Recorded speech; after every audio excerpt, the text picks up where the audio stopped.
Suatu hari, ada seorang anak muda yang tengah menanjak karirnya, tapi merasa hidupnya tidak bahagia.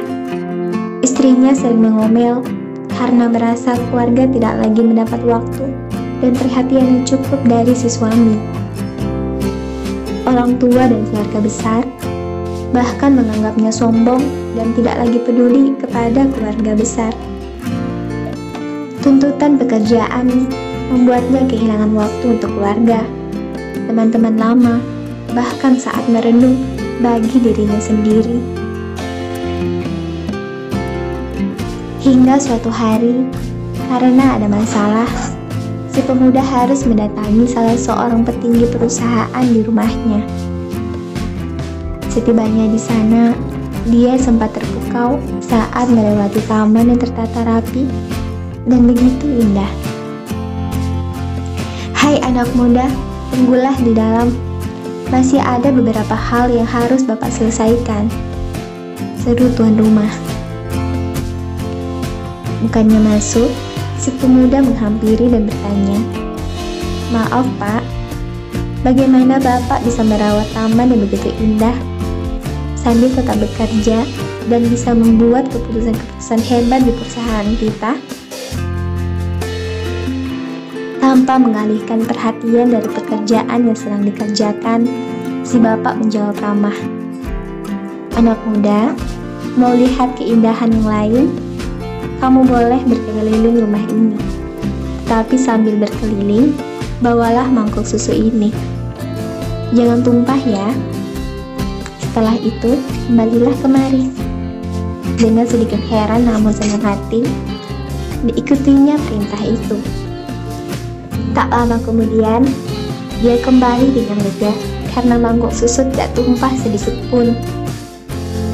Si bapak bertanya, "Anak muda, kamu sudah lihat batu-batuanku atau bertemu dengan burung kesayanganku?" Sambil tersipu malu, si pemuda menjawab, "Maaf Pak, saya belum melihat apapun karena konsentrasi saya pada mangkuk susu ini. Baiklah, saya akan pergi melihatnya." Saat kembali lagi dari mengelilingi rumah, dengan nada gembira dan kagum, dia berkata, "Rumah Bapak sungguh indah sekali, asri dan nyaman." Tanpa diminta, dia menceritakan apa saja yang telah dilihatnya.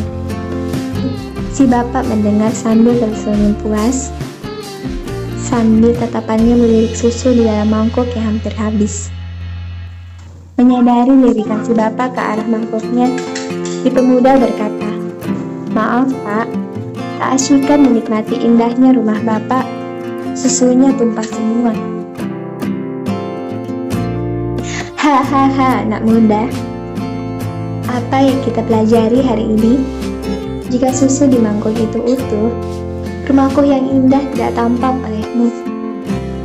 Jika rumahku terlihat indah di matamu, maka susunya tumpah semua. Sama seperti itulah kehidupan, harus seimbang. Seimbang menjaga agar susu tidak tumpah, sekaligus rumah ini juga indah di matamu. Seimbang membagi waktu untuk pekerjaan dan keluarga. Semua kembali ke kita.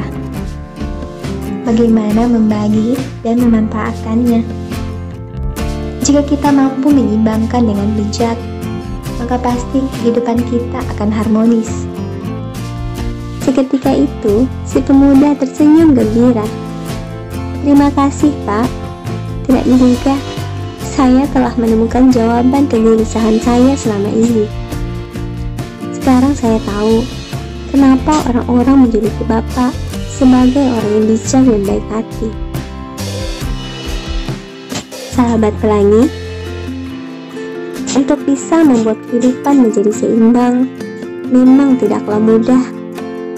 Kita membutuhkan proses pematangan pikiran dan mental. Butuh pengorbanan, perjuangan, dan pembelajaran terus-menerus. Dan yang pasti, untuk menjaga supaya tetap bisa hidup seimbang dan harmonis. Ini bukan urusan 1 atau 2 bulan, bukan masalah 5 tahun, atau 10 tahun, tetapi kita butuh selama hidup. Kehidupan yang seimbang akan mendatangkan keharmonisan dan kebahagiaan.